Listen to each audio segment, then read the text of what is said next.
Hello friends, welcome to buds to bloom. இன்றைக்கி நம்ம பார்க்க போகிறது சூப்பரான ஒரு சீக்ரெட் ரெசிபி.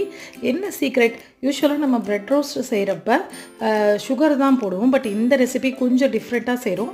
வாங்க எப்படின்னு பார்ப்போம். இதுக்கு முதல்ல ஒரு முட்டை, ஹாஃப் டம்ளர் பால், இதில் மொத்தம் 6 ப்ரெட் வரைக்கும் போட்டு எடுக்கலாம். ஒரு முட்டையும் ஹாஃப் டம்ளர் பாலுக்கும் 6 to 7 ப்ரெட் போடலாம். மீடியம் சைஸாக இருந்தால். ரொம்ப பெருசாக இருந்தால் 4 ப்ரெட் மட்டும் தான் போட முடியும். நான் வந்து மீடியம் சைஸு. இப்போ வந்து நம்ம முட்டையும் பால் இது ரெண்டுலேயும் வந்து ப்ரெட்டை ஒரு தடவை கோட் பண்ணிக்கிறோம். கோட் பண்ணிவிட்டு ஒரு தோசை தவாவில் பட்டர் போட்டு அதில் வந்து ப்ரெட்டை வந்து ரோஸ்ட் பண்ணி எடுக்கணும். 2 சைடும் வந்து நம்ம ரோஸ்ட் பண்ணி எடுப்போம். யூஸ்வலாக இதுதான் வந்து நம்ம செய்கிற மெத்தடு. இதில் வந்து நம்ம ஜீனி போட்டுக்குவோம், சில பேர் ஏலக்காய் தூள் போட்டுக்குவாங்க, பட்டருக்கு பதில் நெய் கூட சேர்த்துக்குவோம்.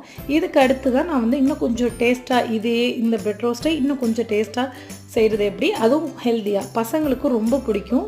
இன்றைக்கி ஈவினிங்கே இந்த மாதிரி செஞ்சு பாருங்கள். இப்போ வந்து நமக்கு 2 சைடும் நல்லா செவந்துருச்சு. செவந்ததுக்கப்புறம் நீங்கள் வந்து பட்டர் பிடிக்காட்டி வந்து நீங்கள் நெய் கூட சேர்த்துக்கலாம். நெய்யும் பிடிக்காதவங்க தேங்காய் எண்ணெய் சேர்த்துக்கோங்க, அதுவும் வந்து நல்ல வாசனமாக இருக்கும். இப்போது எல்லா ப்ரெட்டையும் எடுத்துருவோம்.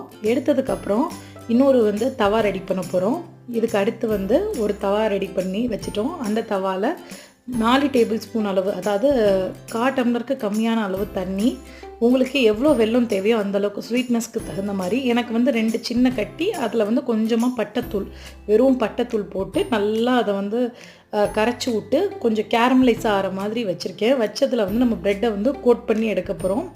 இது வந்து கேரமலைஸ் ஆகிறது பார்த்திங்கன்னா ரொம்ப அப்படியே கெட்டியாகிருச்சுன்னா அப்படியே கடித்து சாப்பிட்ற மாதிரி, வெல்லம் வந்து ரொம்ப ஹார்டாயிரும். அதனால் கொஞ்சம் வந்து அது கரைஞ்சி வர்றப்ப, தண்ணி நிறையா ஊற்றாமல் அது கரைஞ்சி வர்றப்ப எடுத்துடணும். ஒரு தடவை கோட் பண்ணிவிட்டு பட்டைத்தூள் பார்த்திங்கன்னா ஒரு 2 பிஞ்ச் போட்டிங்கன்னா போதும். நல்ல வாசனையாக பட்டை, அதுக்கப்புறம் அந்த வெல்லம், இது ரெண்டும் சேர்றப்போ பார்த்திங்கன்னா கிடைக்கிற அரோமா ரொம்ப சூப்பராக இருக்கும். இதுக்கு மேலே வந்து வேணா சும்மா லைட்டாக டெக்கரேஷனுக்கு சுகர், இல்லைனா வந்து தேங்காய் பூ பவுடர் இருக்கு இல்லையா, நம்ம நார்மலாக தேங்காய் அந்த டெசிகேட்டட் கோகனட் பவுடர், அது கூட போட்டுக்கலாம்.